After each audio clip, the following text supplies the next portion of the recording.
Thank you, everyone, for jumping on today. This is exciting. We are so pleased to be able to have this first of a few sessions that we are thanking our volunteers, and we're hosting our Community of Hope Outreach Connecting with Seniors project afternoon of gratitude.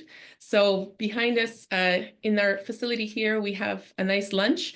We have some people celebrating with us here in person, so they're joining us from another computer. And for those of us who are on the screen with you, myself, Alex, we also had another participant. Her name is Suzanne. She's our program coordinator. She's been gifted her first grandbaby this morning. So we're very excited for her, and we congratulate her for this new arrival. We're so excited that she was able to experience this on this special day and this occasion. So unfortunately, she's not able to join us in person today, but she will be with us in her thoughts and her spirits. So she is excited for us, and she's looking forward to hearing from your feedback as well. Going to see a grandchild rather than spending time with us? I don't know. I don't understand this. So it's a dilemma, but I understand. Excuse me.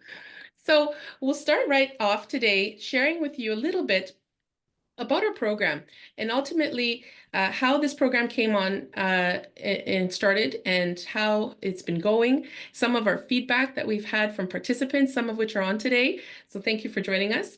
And some of you have joined us in capacities of volunteering as visitors and volunteers. So thank you as well for your service and your work.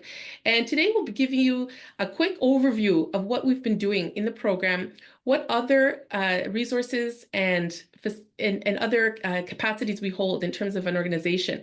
A little bit about us, CCC. So I'll introduce you to what we do and some other programs that we have people enrolled with us in. And also I'll introduce to one of our keynote speakers, Mr. Alex Schadenberg. So thank you, Alex.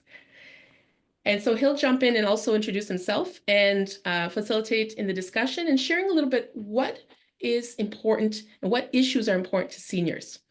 And then finally, we'll conclude with our keynote speaker who will address our topic today, which will be on the topic of practical ways in how to curb loneliness and ultimately how to help when you're faced with loneliness in the community and among seniors. So with that, I'll let Alex, would you like to introduce yourself as well? Yeah, so I'm Alex Schadenberg. I'm the executive director of the Euthanasia Prevention Coalition. So the whole issue of the volunteering and the being with seniors is absolutely fundamental in the culture that we live today. And I often mention in our training for people who are wanting to be doing home visiting and home spending time with people in their communities. I often say to them, well, years ago, my mother used to always do this visiting. This was a regular thing for her, but it wasn't something that she needed training for. It was considered something that was just normal, something that was part of the community, something you just did. And I always remember her going to the hospital, doing hospital visits, speaking to people, visiting people in her neighborhood. This just is a regular thing to do. And that seems to have changed. So what I grew up with as seemingly the normal way to be, as I saw it, or a regular way to react in the world, was in fact special in a sense. I also talk about how when we moved to the mighty metropolis, the small town that we live in, that it was my wife and I, we had small children at the time, and it was interesting how, first of all, the neighbors interacted. So a small town was a little bit bigger than a city, but the other thing is that just the simple issue of my daughter wanting to visit the lady across the street, and we thought, well, she was young then. We thought, well, maybe that'd be too much for her, but her response was, no, it's absolutely wonderful. And so that's what she regularly did. She regularly visited the elderly lady across the street and spent time with her. And that became something that was fundamental to that family, that my Genevieve would regularly visit there. Like, I mean, regularly visit there. And I tell these stories during our training and everything. So you've been on our training, you would have heard that, how Genevieve would play hide and seek with Mrs. McDonald across the street, and how Mrs. McDonald was a retired teacher and just absolutely loved this, and the families also recognize that. So these are important things, but the reality is the culture has shifted, and part of the problem in the culture is that we've gone away from that interconnectedness. So there's a lot of people who in the past might have had, of course, some level of loneliness, and now it's become acute loneliness because not only do they not have family nearby, or they don't have that same level of interconnectedness in the community that they once would have had, but on top of it, because the culture has so shifted and we're so separated, that, as I often say, someone who had 3 or 4 kids, they now have a child that's living in Vancouver, another one living here, there, and everywhere. And so they might be in the community that they lived most of their life in, and they know people, but this whole interconnectedness is not the same as it once was. And so instead of saying, oh, well, we have to bring back what was of the past, no, we have to recreate this connectedness because it's important to the nature of the human person.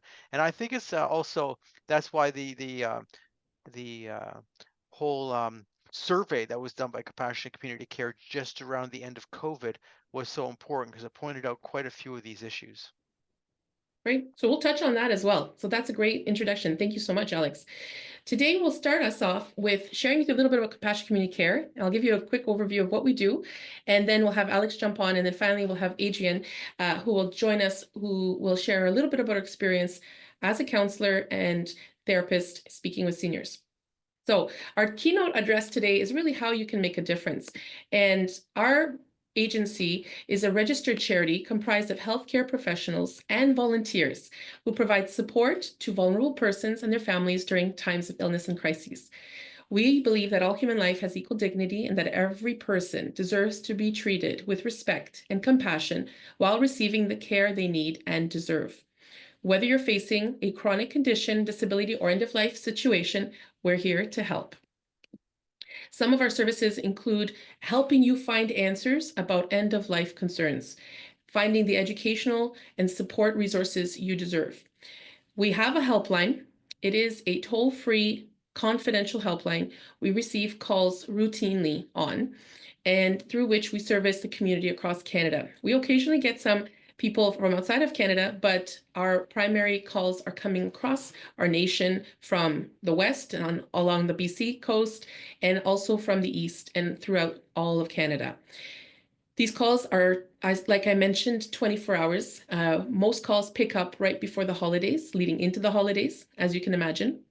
And oftentimes we see there's a mixture of calls coming through from people who are looking for help or assistance in advocating for themselves, learning how to be advocates, learning how to assist the people who are in crises, or they themselves are in crises. They have either been offered limited or no treatment, or they feel a difference of opinion in terms of the treatments that they've offered, or they have end-of-life questions and concerns that they need help and support. And so we help on all these levels. And if you'd like to contact us on that number, the number is listed there for advice, support, and care. And if you'd like to reach us on our non-helpline phone number, that's also listed on the screen. CCC, Compassionate Community Care, started in 2010 from the need to protect, educate, and support those who are most vulnerable. Since then, we've grown and been able to offer a number of wonderful seminars like today, and one of them were the Elder Abuse Protecting Seniors series that we offered. Just 2 years ago, we hosted these wonderful events where we created brochures and pamphlets available for anyone to use. You can download them off our website. You can place them in places that are public that you can share information with, and also share a helpline information if you'd like. But ultimately, we had phenomenal speakers that joined us on those series on elder abuse prevention, which included a human rights lawyer, 2 nurses that were practicing in nursing before, during, and after COVID, and finally, a lady who is an executive member of elder abuse prevention in Ontario, and who spoke to us about the various types of elder abuse and how to prevent it. So all these speakers joined us with the same understanding and how to prevent and ultimately stop elder abuse. So definitely check that out. That is actually available anytime. You can join us on our website at compassionatecommunitycare.org or beingwith.org and watch those seminars. Some of the calls I mentioned we have provided support are in these areas, which include patient advocacy, when there's various levels of advocating that need to happen, both from a patient-centered or from a family or POA or substitute decision maker perspective. We also have provided help in terms of conflict resolution when there's parties within, for example, a family structure dynamic where there's two players, perhaps they're children of a parent that are disputing on issues of care or treatment. And then, of course, education. We're here to serve to help strengthen our community, empower you to empower others by educating you on these very important, practical, very tangible ways. For example, through our series of trainings. We have 2 trainings that we offer, now the third with this beautiful Community of Hope outreach program. And so we offer you ways to help others as well and learn how to be advocates, both for yourself, but those in your community and in your circle. And also obviously protect, notice when there's issues of elder abuse and neglect, and how to ultimately help prevent, stop it. And then the training programs we offer, we'll touch on those a little bit briefly. And ultimately, all these things help to build compassionate community care communities across Canada and other places in the world. We have people who have joined us from places like India, Australia, the US, and Europe. And so we're very excited because people are really starting to pick up on the idea of what Alex mentioned, which is to become ambassadors of hope in your community, being there, out actually visiting with people and making a difference. Now, this is a keynote I would like to bring up, and I'm sure you recognize this idea or slide, the topic of COVID. So I'll ask Alex to join us for this segment because this is talking about a survey that we did actually just recently at the tail end of COVID. And this brings up, what does actual loneliness look like? So from our survey, which we collected just at the tail end of COVID, we found that there were really 3 groups of individuals. And so there were 3 groups were people who responded to the survey who said that they were able to fare well through the pandemic. And those were people who were seniors who continued on with their daily life as usual. They acted no different. You know, they had carried on like normal. They remained socially connected with very close members in their community. And they felt that there was a real presence of the people that they needed in their life, and they were able to manage and cope through that. The second group were people who found extreme loneliness, frustration, and they found that their common experiences were that they were isolated, withdrawn, they felt abandoned as a result of the COVID pandemic. The third group, which we like to call the special cases, are those who experience occasional loneliness. These are members who had some seniors, a smaller group, who managed by having a single person, a companion, be it even a pet, or their belief in a higher power, God, a friend, a spouse, a visitor, even the neighbor who would come and check on them. This group was very special because they said that if it were not for that one single person and being in their life, they would not have made it. They would have been in the second category, which would have been hopeless or feelings of despair. Thank you, Alex.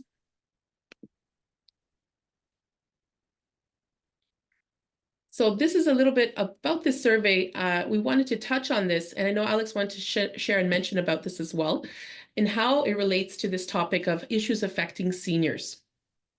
Well, I think that the survey was fundamental in our decision that we should go towards the calling program because the calling program is substantial and it's something that has started and it's growing and there is now several people involved in it and we have a coordinator, so that's very good. But we recognized which what we knew already but not to whatever degree. We recognize that there is some people who really have nobody in their life, and how do you identify these people really becomes a difficulty, and how do you get a situation where you're now invited to regularly contact them and help them through that situation. That's what we're looking for growth in, to find more people who are in this situation, who can receive a call, who want to receive a call, and who gain from this. But the survey actually identified that, and the source of the survey information came from a database that we already had. So we had callers contact through that database. We were looking for people who were seniors. So not everyone, who got a call was part of the survey, but I mean, people who were seniors and who were willing to take part in the survey, you have this response level. And so we clearly identified that there was a big need for this. Now we're talking about obviously COVID extenuating that need because we were being told by the government that you can't visit, you can't do things. And this is a concern because, as a human being, we need to visit with people, we need to talk to people, we need to be with people. That's how we are. So it became sort of like a point where you could say, okay, there is a clear problem here when you have this situation. So this is where we've gone to, and I think that this is also very important. There's another reason why the calling program started. I think this survey was very helpful because this survey identified clear needs. But the other thing is when you look at what's going on in the UK. Now I know UK is right now debating assisted suicide, but if you put that aside, quite a few years ago it was identified in the UK that they had a massive problem with loneliness. And I don't know if Kathy's going to get into that yet, but that's fine. And so they set up what they call the government commission, and they looked at this, and one of the responses from that is to set up these local programs to help elderly people or people who are very lonely to have a place to interconnect, or someone to call them, or services in the community where they can come together. And this is one of the things that has made a big difference. But we recognize that doesn't exist in Canada. No one's done this in Canada. And so what we're trying to do is create, how to say, a movement to say to people, we have a serious problem with loneliness. And loneliness is not just a problem in the fact that people are living alone, and that's not right to have that situation. It also leads to the problem of people seeking an end to their life. So you see the suicide rate has gone up.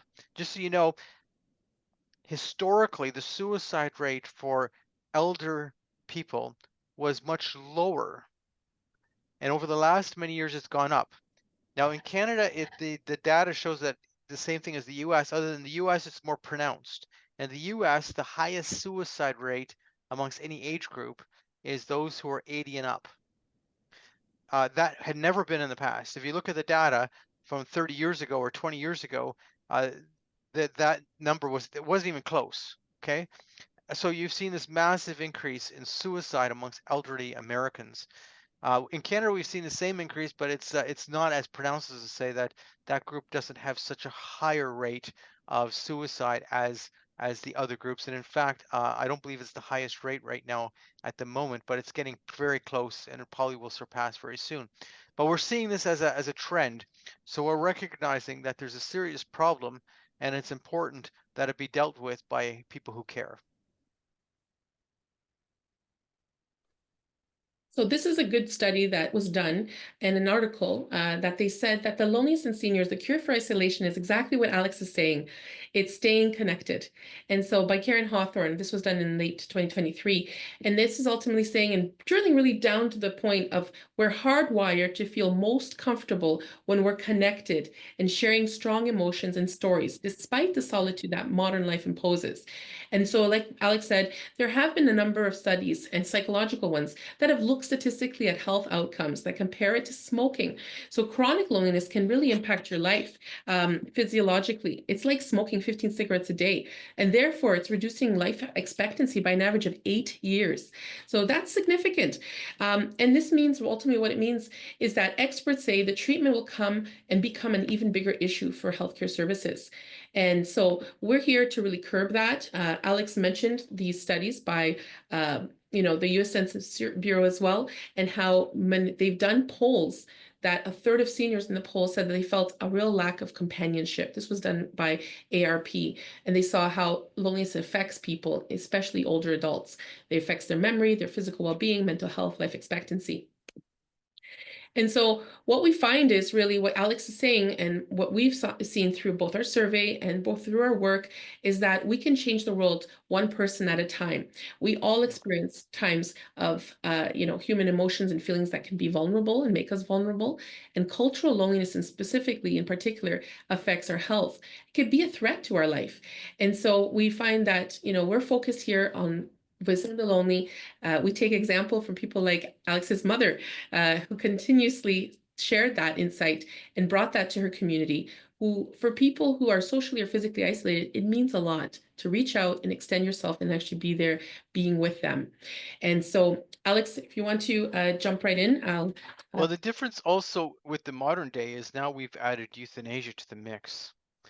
And so therefore someone who has some health issues, who's quite elderly, or has going through significant health issues, now also it not only affects their health, this loneliness, it affects the fact that they might be asking to be killed by lethal drugs. And this is a serious issue because the response in the past would be, how do we provide, help to this person?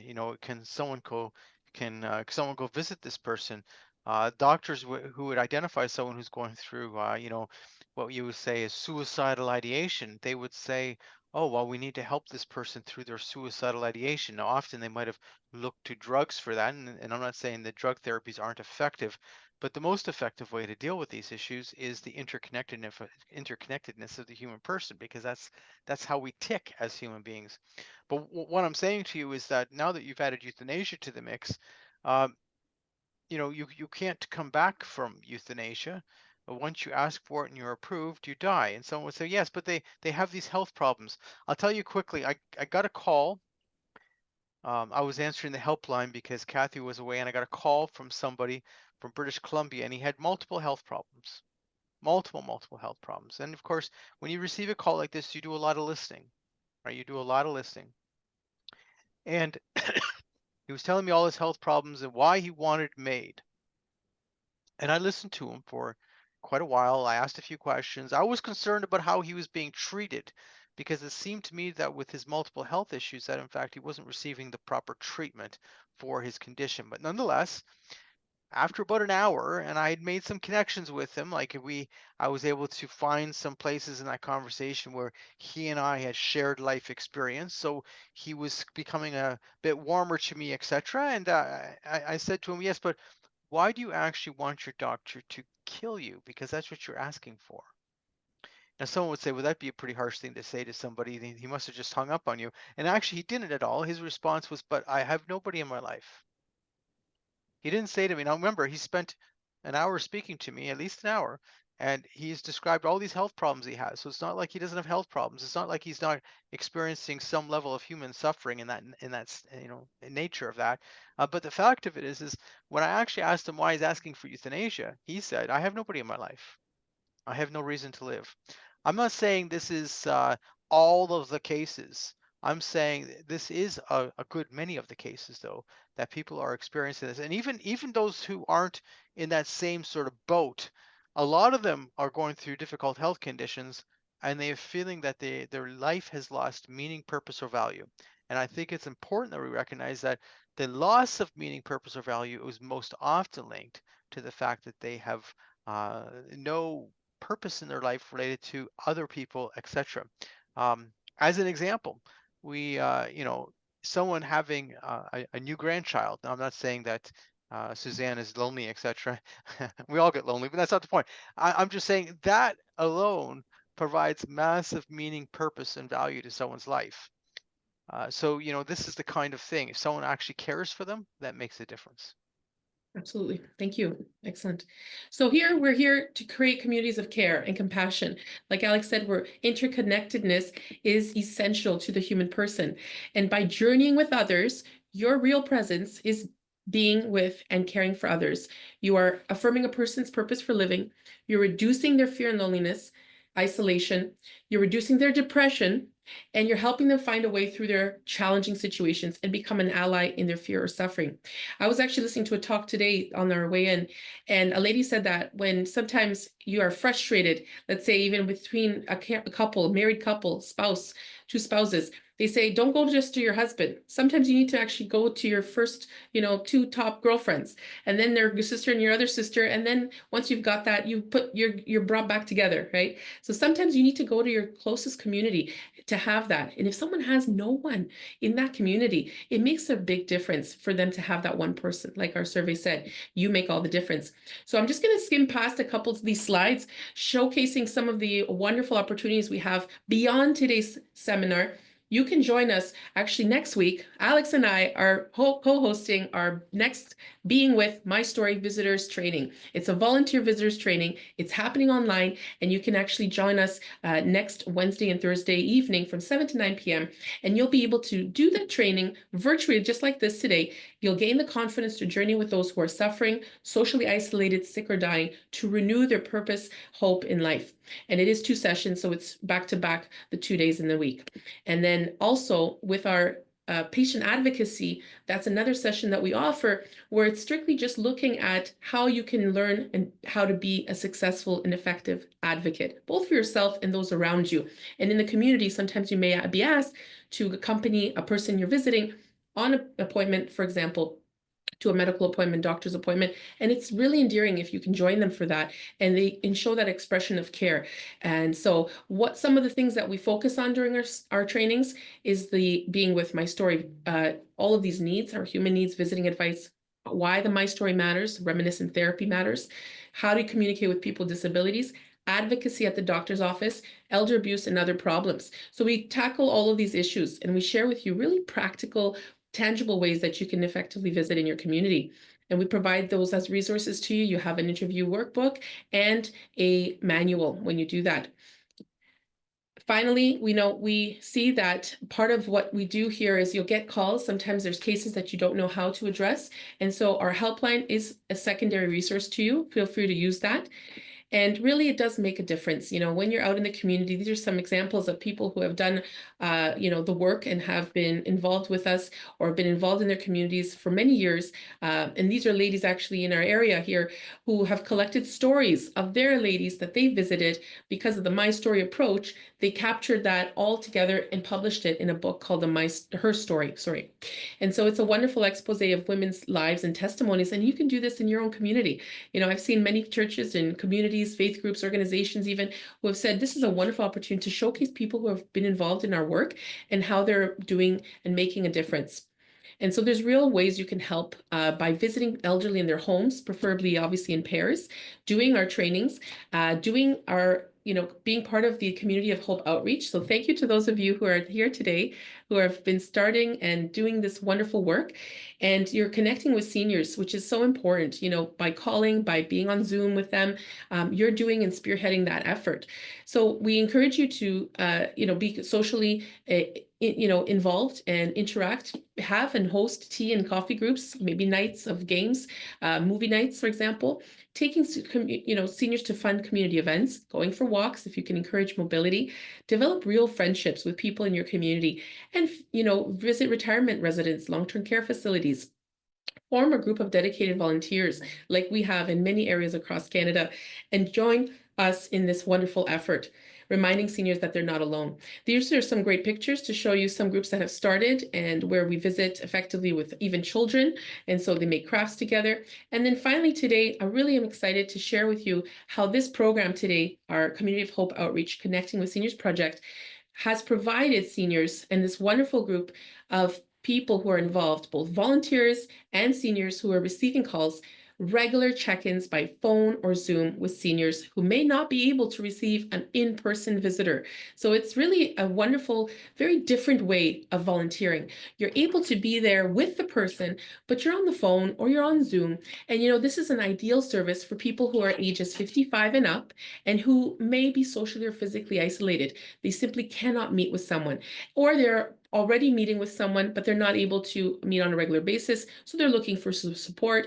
That call, like Alex said from the UK, this is the same type of program where you can anticipate a call once a week or even a couple times a week, depending on the frequency, both for the caller and for the senior, their preference. And you're seeing and speaking to someone who's friendly, who wants to talk to you, who wants to hear from you, and is excited to be on that call. And so for any of you today that are not already calling with us as volunteers, we are still looking for volunteers. And there's a wonderful opportunity here for you if you'd like to join us. And so part of that process, I'm just going to highlight a little bit. And this is from Suzanne. We do complete, a screening process. And so that's part of our program. A volunteer that joins us has completed and they've submitted a screening form, which is available on our online page, beingwith.org, under the calling service tab. And you'll see that once that form is submitted, the program coordinator, Suzanne, will contact you and take some additional information from the volunteer, such as your language skills, availability. Do you have other languages that you speak? Do you have a preference? Do you prefer, for example, to use your native tongue? We are currently in need actually of someone who knows how to speak Hebrew. So if you know anyone who's interested, please do forward them this information. The main point of this call is to allow the program coordinator to meet with and the volunteer and get to know why they would like to participate in the program. So once they're approved, a volunteer will perform and have completed a vulnerable person's police check. And so that is a requirement to participate in this program. And that will be asked of you if you haven't already done that. Finally, once that's complete, and that can take anywhere as, a couple of weeks to even as short as the same day. We've had them turn around very quickly in a few hours.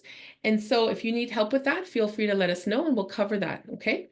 So, and then we have actual connections made with the volunteer and the called senior or the Zoom senior, however they prefer.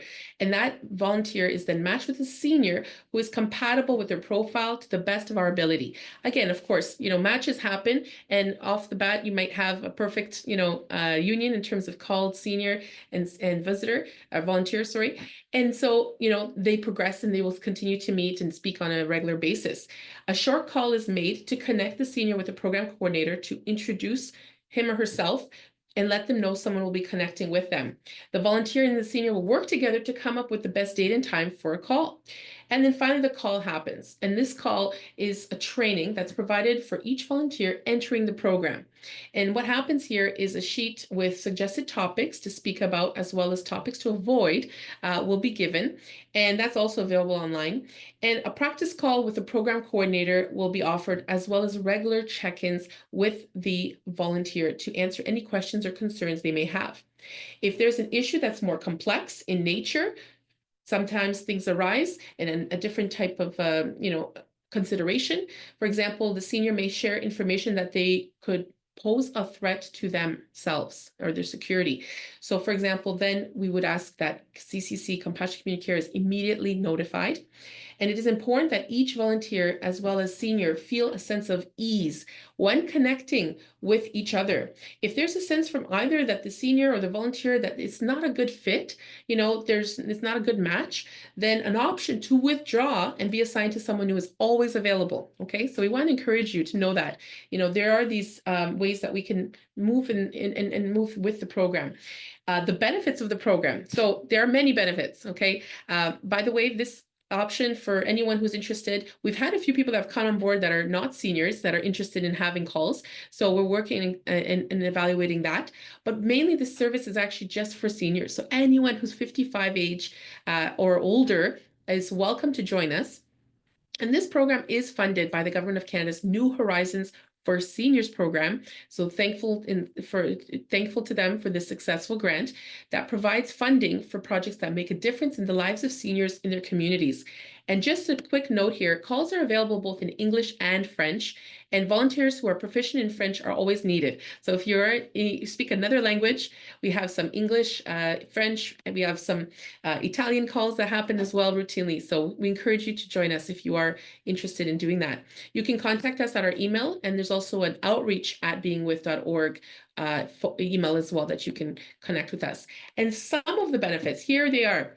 Well, first off, there's a few quotes from some of the experienced volunteers making a connection with seniors. They've said, "It's so good to hear your voice today. I've been waiting for your call."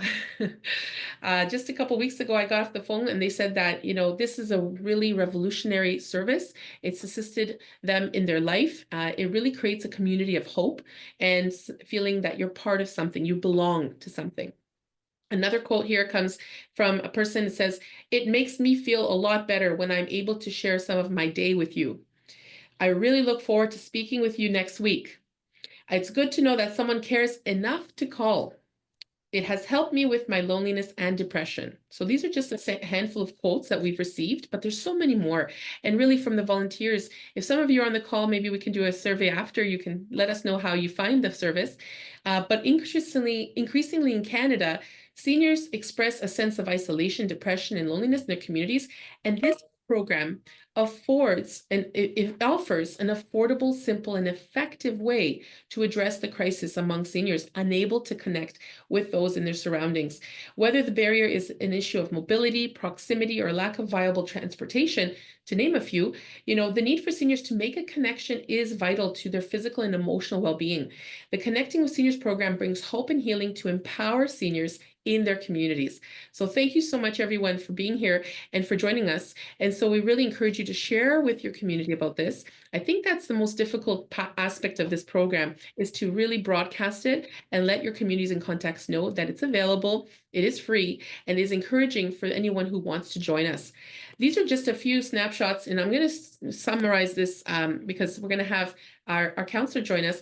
These are some ways that some people in some communities have taken our ideas in terms of the trainings that we offer, and they've done and gone ahead in the community and done some wonderful work and made it their own.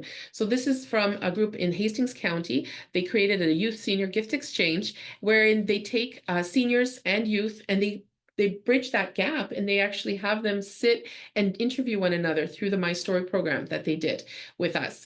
And so it's a wonderful opportunity to have that intergenerational gap met and brought close. And this is, they call it the Youth Senior Gift Exchange. And what's so lovely about it is some people have gone ahead in the GTA even and combined, different things like gifts, candies, even a little message or card or prayer that has been attached to those things, and that's been shared within the community as well. So I'll wrap up that we are here for you, and our goal is to serve you. Help is only a phone call away, and feel free to reach out to us if you have any questions.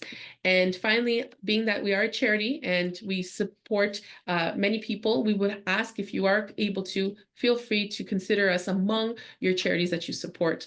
And so donations can be made, and you will receive a charitable donation receipt. And so we thank you so much for your attention.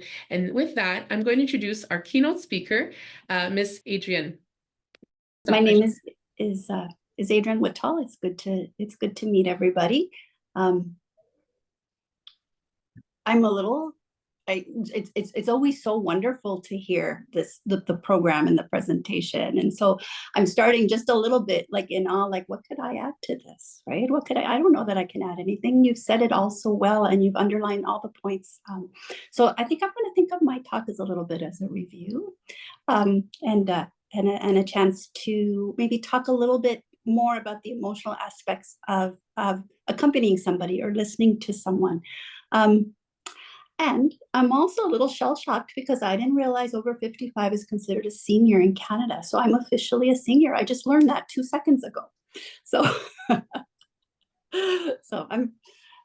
anyways, so I was going to have slides, and I pondered and I thought about it, and I thought, this is a talk about connecting, about being together and present. And if I have slides, I can't see your faces. All I can see is my slide. You can see my face. I'm little and small, but you're going to focus on my slide too. And I thought, no, let's use the 15 minutes or so I have to kind of practice being present with each other and looking at each other, because that is you're going to hear today about what a key part of accompanying someone is. Just being with, sometimes we think I don't even know what to say, and that's the smallest part of what we say. So studies that look at communication say 2/3 of our communication is without a single word, right? So if you didn't know what to say, you still filled up 75% of that time in an important way. I would like to, and so if you want to turn your camera on so we can see you, that's great. I also understand that sometimes it's kind of hard. If you're doing Zoom calls, by the way, with people, one of the things to think about is to let yourself come closer to the screen so that people can see eyes. And I'm going to talk about why that's important in just a second. I'm going to ask you to bear with me and start with a little exercise and like a little memory trip, okay? So what I'd like to ask you to do is to put your hand over your heart, or in that general location. There's a spot there that kind of, your hand will feel like it will It rests naturally. It might be just over your heart. It might be a little higher up. It might be actually a little closer to your arm or in between your side and your arm. Just find a place where it'll be comfortable. And if you're comfortable closing your eyes, close your eyes. If you or just find a place to kind of let your eyes rest for we're just going to be a minute or 2 minutes tops. And I'd like for you to think back to a time where you felt like someone heard you. You felt like someone understood.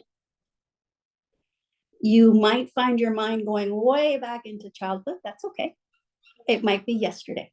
But just one encounter with one person where you felt heard, accepted, and connected.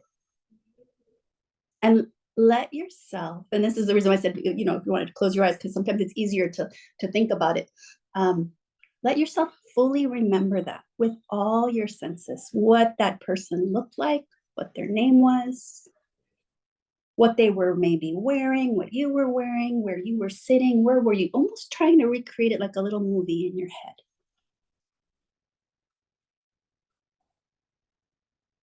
And what that person did for you.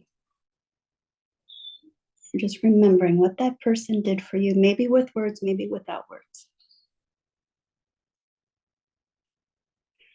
And let yourself sort of just maybe sigh a little bit and relax into that memory for just a second.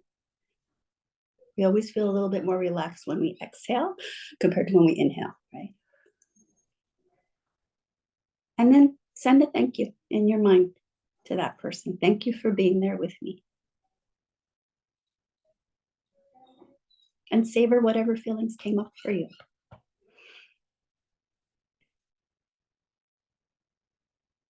That is the power of connection. It's the gift that keeps on giving, long past the moments we spent with a person. Our brains are wired for connection. Emotional memories get stored deep inside our brain. This is my brain, deep inside my brain here, the stress management centers. But look at how wonderfully we're designed. Within the stress management centers that are designed to say, danger, danger, there's also a part that says safety, safety. Someone I love is here. Someone I can trust is here. And the whole system calms down.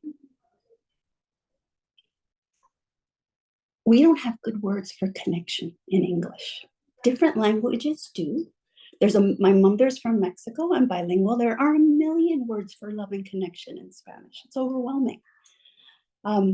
I don't know if anybody is Welsh, and if you are, I'm going to apologize for making a mess of this word. I'm going to say it to my best ability. They have a word called hirai.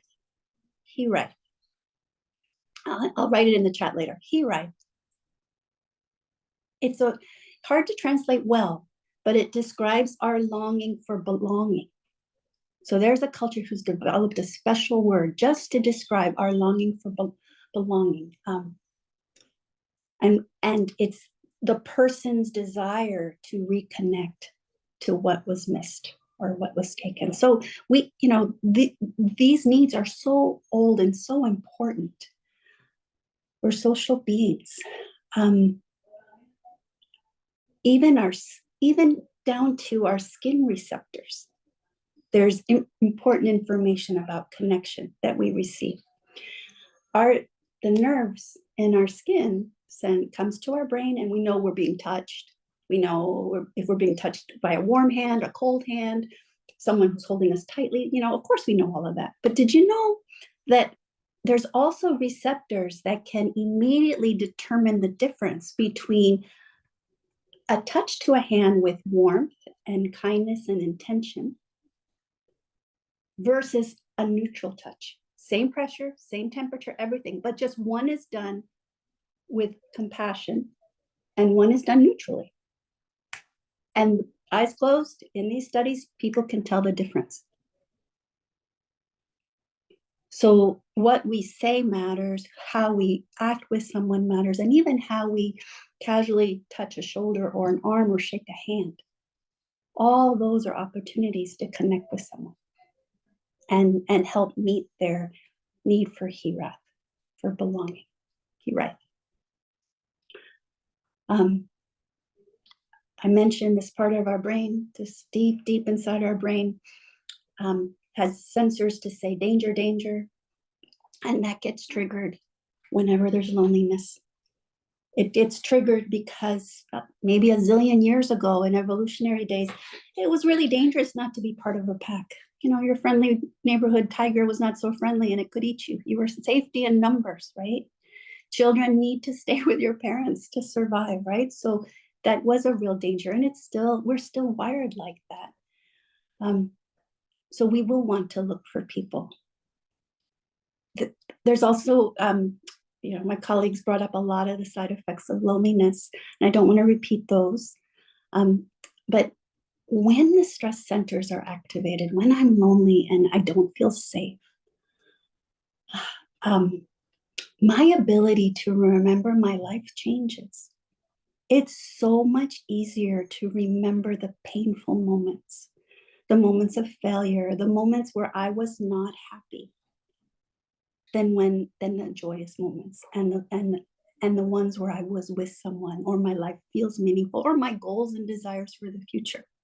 Maybe we're designed to be like that so that, just one more little shove to go out and find people. But if you're a housebound or you don't have people to find, that's a very hard kind of suffering. Here's my brain manufacturing in a helpful way all these painful memories, right? So your presence helps people settle, helps my brain sort of remember some of the happier times too. There's so many benefits to your visit that continue long after the goodbye, right?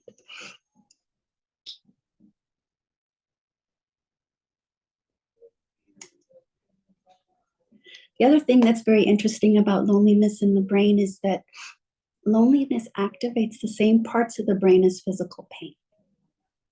That's why it feels so intense. And maybe that's why we will sometimes hear people talk so much about physical aches and pains, because it feels the same. And they need someone to hear those. That's important work. Sometimes, especially when we get a busy day going, there's this feeling of, what have I done today, right? What are the activities I did? I should help people solve problems. That's a much more effective visit than not. But just listening to someone talk about aches and pains is relieving. It actually helps your brain start to develop the kinds of hormones that help you manage pain. They're opioid receptors, and now I can sort of manage pain in a different way.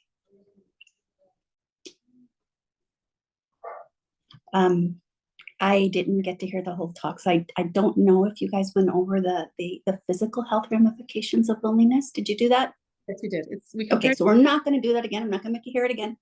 But I am going to say that studies show that people with strong social ties live longer, have better mental health, cope better with stress and trauma. There's not, this alarm system isn't going on all the time, right?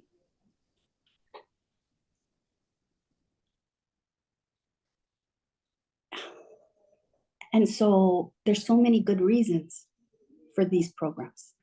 There's so much logic to the idea that if my life feels meaningful, I might be moved to consider ways of ending it. And so much illogic, because really just a few moments of contact can provide resilience against that. And I wanted to talk, just with the last little bit of time I have left, about how meetings could go, right? Because sometimes it's hard, it's awkward, right? And if our stress alarm systems are going off, we want to do two things. We want to withdraw, or we get a little bit energized. And so when we want to withdraw, the contact feels harder. Or if we get too energized, we go into problem-solving mode, and that's not connecting mode. Problem-solving mode is different. It's almost the opposite of connecting mode. one of the most meaningful connections I had in the last few years, that my father-in-law had lung cancer, and it wasn't discovered until really late. So our first meeting with the oncology program was actually our last meeting with the oncology program. And I work in pediatric oncology for 25 years. So, I know oncology, I know how it works, but this is the adult world. I have never seen, this was in Ottawa, I have never seen a program that sent every single message that they possibly could, that we have all the time in the world to talk to Mr. Harris and Mr. Harris's family. They didn't solve a single problem. But we left feeling listened to and heard, and that memory carried us through the next 3 months. So there's another example of how what might have felt like, well, we didn't help them at all, we gave them terrible news, we didn't have any good solutions, it must have been a horrible meeting from their point of view, was actually the opposite.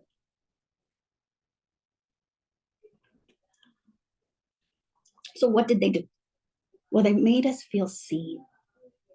So how do you make people feel seen? It's mostly nonverbal. It's you maintain eye gaze where you can without it being weird, right? You make sure that your computer's kind of in a place, if it's a Zoom, that's sort of in a place where they can kind of see you. I mean, this annoying thing with the glasses, there's a reflection. Sometimes if you have a light above you or a light at 10 o'clock, that helps cut down that reflection, right?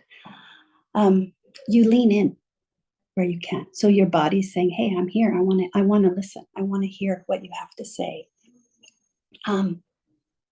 You use you manage the tone of your voice. So the tone of your voice, you speak more slowly. One of the very typical normal cognitive related changes is we process information more slowly as we get older. Those changes start in our 40s, and they just kind of keep continuing, right? And so if because I'm energized and stressed and I'm talking fast and that's too fast. It's not a relaxing time. It's hard for someone to connect with me if I speak too quickly. So you slow your pace down. You watch your tone. The other thing is really important for maybe someone with dementia or mild dementia is deciphering language is one of the most challenging things brains do. Language is so fast. So if you are speaking quickly, it's harder. If you're in a busy setting, it's harder because now my brain needs to ignore all the noise going on around me and focus on you. If it's a conversation with 2 or 3 people, which is wonderful, right? Those are important. Groups are really important. That is a very demanding processing task because now my attention has to go from here to that person, back to this person, which I can do, but it's tiring. So watching some of those kinds of things, or if you're having conversations sort of with 2 or 3 different people, just summarizing what was said so that the person can remain a part of that conversation. Use voice tone. Let your voice sound curious. Ask open-ended questions. Those are hard, especially that's been like one of the most challenging things in my career. When my stress receptors go up and I get activated, I go right into yes/no questions. Well, there's nothing that kills a conversation faster than a yes/no question, right? So practicing to leave my why at home. Don't want to know why, I want to know how. Or remembering, oh, tell me more about that, or how'd that happen? Those are all really helpful. Letting curiosity, I think I said that into your voice. Then, well, what do we do with the phone, right? If it's a phone call, the quiet times nobody likes quiet times on the phone, right? But shared time on a phone is still shared time. It's still, even if there's not a lot of talking at that moment, I can hear you breathing. A soft, all of that lets you know I'm here on the other end. Because I work in pediatric oncology, sometimes I talk with families who've had a child die. And sometimes the catchment site is all the way up to the Northern Territory. So a lot of the stuff is distance. And so I've had times where I've been on the phone and all I hear is someone crying on the other end. And this memory was, I think I was 5 years into my career, and I thought, well, what am I doing? They're just crying. I don't know what to do. And I would just say, I hope you can feel that I'm here with you. I hope you can hear me. I'm sitting here listening. I know this is painful, and I'm here with you. Can you feel me here? And so you'd hear a yes, and you're like, that's great, that's great. And then later on, years later, I heard back from that family, and they said how important it was to cry with someone. They had no one to cry with. So there's another example of presence. You know, no solutions, but I'm walking with you.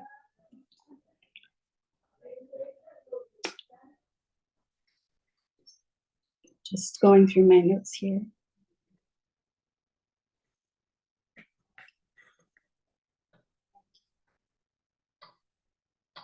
I'm not sure. I did a bad thing and I didn't check the time. How much time have we got left?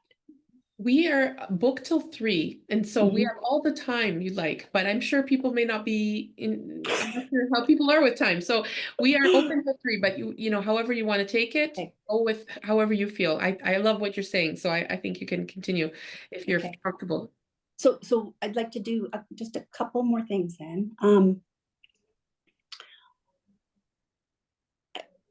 I'd like for us to practice connecting together, if that's okay, through the chat.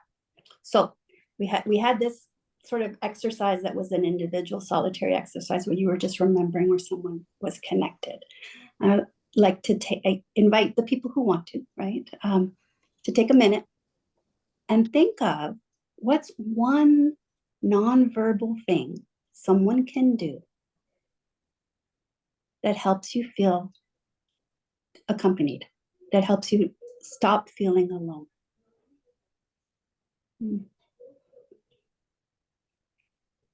For me, it's the tone for me. But just if you could share it in the chat, because we'll be giving each other ideas on what I can do on purpose to try and help someone feel connected to me. You got smile, that's a good one. Smile, yeah. Nodding your head. You know, one of the most painful, stressful things is when you say, am I the only one that thinks this way? Oh my gosh, it must be me. I must be all alone. And not nodding your head to that one, but nodding your head to the statements that are being said lets you know, yeah, I get it. Makes sense to me. Absolutely. I think there's a pat, a gentle touch. Okay, so here, working with people with hearing and vision loss, remembering to face her so she can read lips. There is and like when I was imagining this talk with slides, there is an amazing website that shows nonverbal sounds associated with all the different emotions. And I thought that would have been fun for us to do, right? So harder, sometimes people can hear the sound and not the actual word.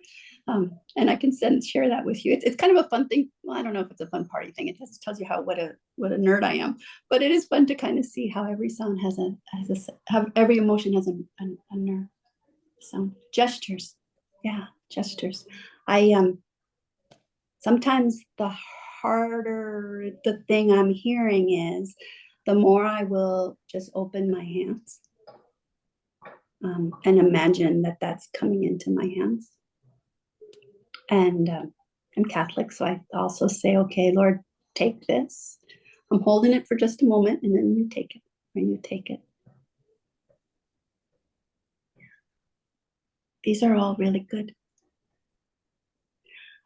Sometimes we rock back and forth. Have you ever noticed that when you're meeting with somebody, you see some rocking going on back and forth? This is a very old relaxation thing that humans do when we're feeling stressed.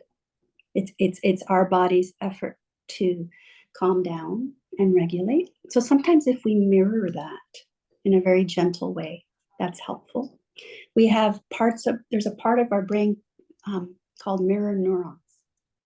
And their job is to watch for what's going on in the person I'm interacting with and reflect it back. Look at that. One more way that we're wired to connect and to help. So you smile, I smile. You lean in, I lean in. All of those sorts of things. I like someone put going out for coffee or Starbucks at Tim Hortons. That's a great one.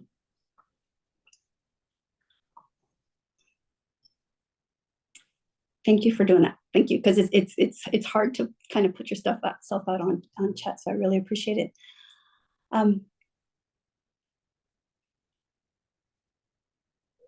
You know, I think everybody says when we're listening to someone, watch the judgmental tones, you know, all of that. I'm not going to say that. I'm going to say when you're listening with someone and connecting to someone, watch yourself talk, your own judgmental tone saying you should say this differently, or you could have been kinder, or why did you say it this way? All of those things, you know, that voice inside is just trying to help you do a better job. It wants to help, but it's going about it in a really harsh way, right? And so, and what that does, if we get stressed, we're going to go into problem-solving mode. Problem-solving mode pushes connection right out the door. So think going to your talks armed with, what am I going to do if I start to feel stressed? I mentioned at the beginning today, the exhale. Our bodies are wired to, as we exhale, to our blood system gets a little hit of relaxation. Sighs are great for that. I asked you to start today by putting your hand on your heart. There was a reason for that. So if you found that place where your hand felt kind of nice and warm, there's a group of nerves coming out from your spinal cord here. And those nerves, when they're stimulated, release a hormone called oxytocin. Oxytocin is called the love or hug hormone. It helps you feel relaxed. It helps you feel calm. It's also what happens when people get their back of their necks rubbed and you're like, oh, don't stop. That's happening. So putting if you're noticing that you're feeling stressed, just putting your hand on top of your heart there and even tapping it a little bit, and sighing will help you stay in that relaxed mode and far away from problem solving.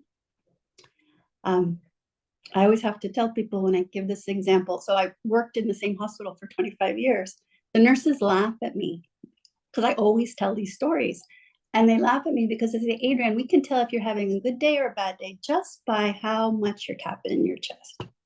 So it's a nice thing. It's a nice thing to become automatic, right?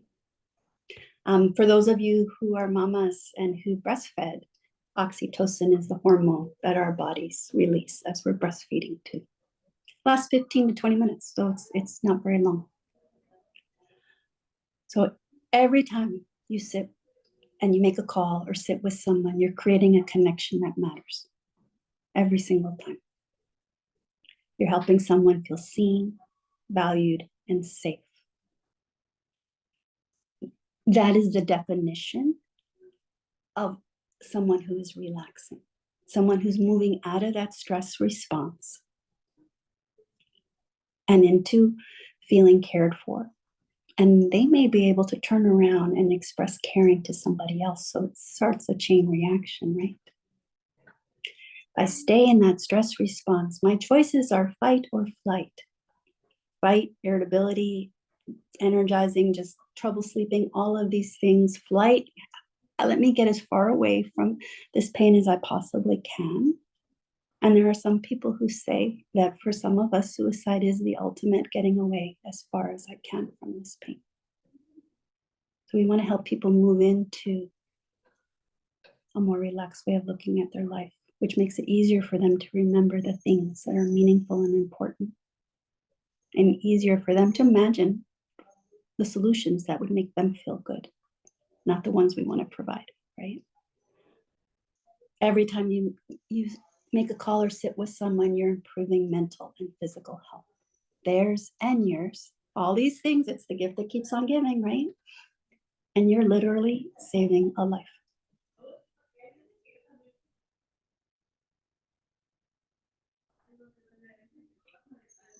I don't, I love conversations where there's interaction, right? I don't know if anybody wants to share an idea in the chat or a comment or a question. I kept meaning to say that if you're doing Zooms, there are studies that show in Zoom meetings, we tend to disclose more than we plan to at the start. So when I do counseling through Zoom, I always at the end say, sometimes it might feel like we talked too much. This hour went by so fast, but everything you said, oh, I so appreciated hearing them, so that they don't hang up and say, oh my God, how could I have said that?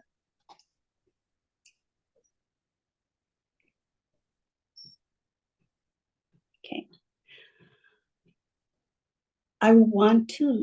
We did not talk about self-care. It's super important. So I want to leave you with an example of my self-care, something that I do to help energize myself and remind myself when my brain wants to go into problem-solving mode and I think I haven't solved anybody's problems today.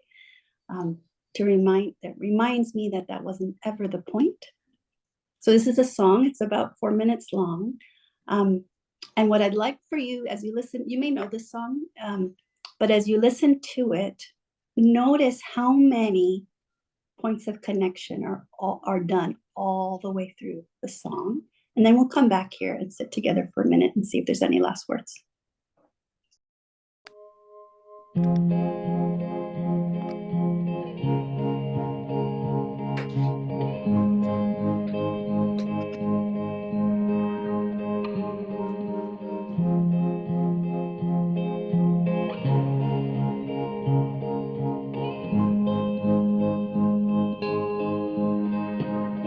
Should have stayed, were the signs I ignored.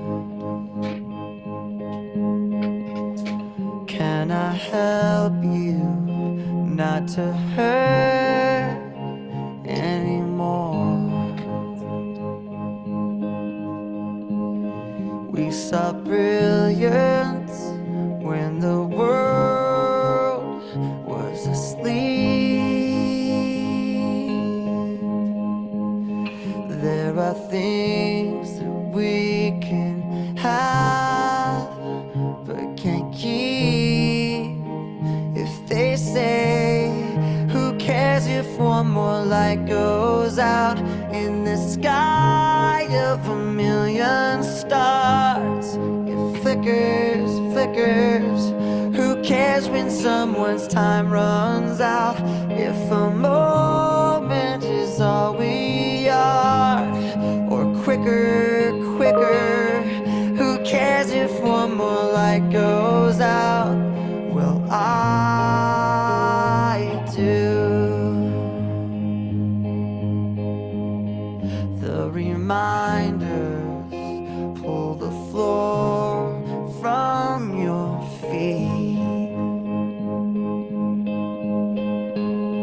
In the kitchen, one more chair than you need.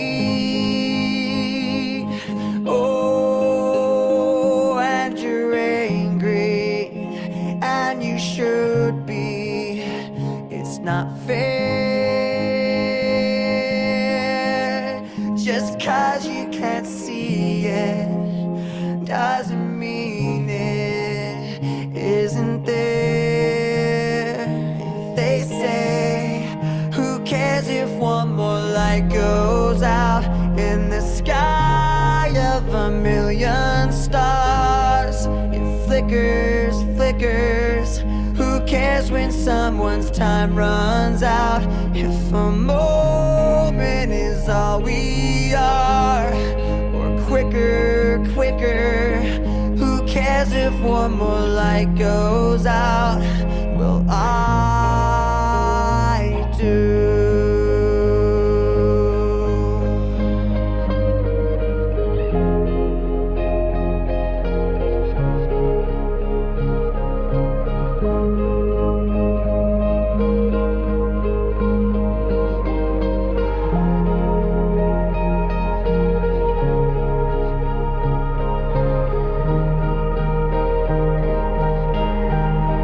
Who cares if one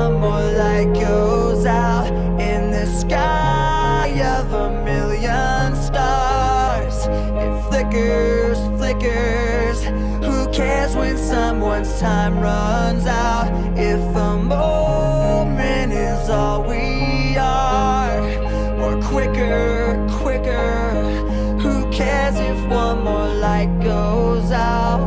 Well, I do.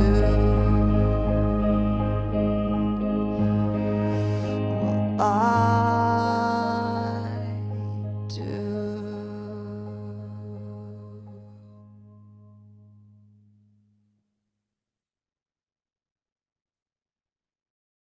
Who cares if one more light goes out?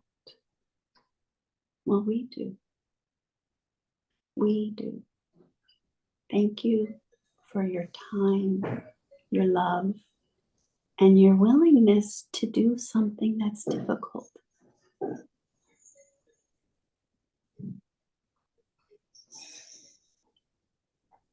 Just going to open it up, see if anybody else wants to comment. I'd like to hear other people. Well, I'll jump in. I think that video was excellent. And I think that's a great summary of way of how we all feel, especially for those of us who've suffered through loss. And it resonated in me. My father passed away a couple months ago. And so I know how hard that can be to watch if you've lost a loved one. And so I appreciate you sharing that because I have never heard of that song before. It's a great presentation. Absolutely. Thank you. Thank you for inviting me. Glad to be here. Thank you. I'll just mention one thing, if I may. Adrienne has been very involved in our today's outline and presentation. And so one thing I will mention is for some people who have been messaging kind of in the chat privately, there's some stories that have come out too. If there is someone you know who has experienced some loss or is perhaps feeling the trauma from their loved one passing away or something that they're going through and they need some support, if you'd like to, feel free to reach out to us because that's one of the avenues that we facilitate is help on mental health. And so we have a team of people that can help and assist with that. And you can email me if you like more information about that. And I'll send you a link in how to register for that. Okay. Would anyone who's already volunteering with us like to share some of their experiences? Who's a caller or visitor, perhaps, or being called? Yes, thank you. Anna, thank you. Can you please unmute yourself? Yes. I just started with compassionate community care just before Christmas of 2024. And I must say, it's been a wonderful opportunity for me. I'm connected with two people, and each has been such a pleasure to talk with. And I'm so grateful this opportunity has come my way. Yes, it reminds me that it is in giving that we receive. And with both of these individuals I'm connected with, there is that give and take on both parts. And yeah, so I will highly recommend compassionate community care to both those that might be interested in volunteering and to those that might be interested in receiving phone calls as well. Perfect. Thank you. Question in that regard, if I may ask a question now. I am with a Hungarian church. I'm with the English congregation, but I am thinking of approaching the pastor to see if he has people in the community that are perhaps isolated at home and that would benefit from a caller. And then I will also ask him if he could perhaps do an outreach to see if there are people that would be interested in volunteering. Now, Suzanne had mentioned that compassionate community care is now approved by the diocese.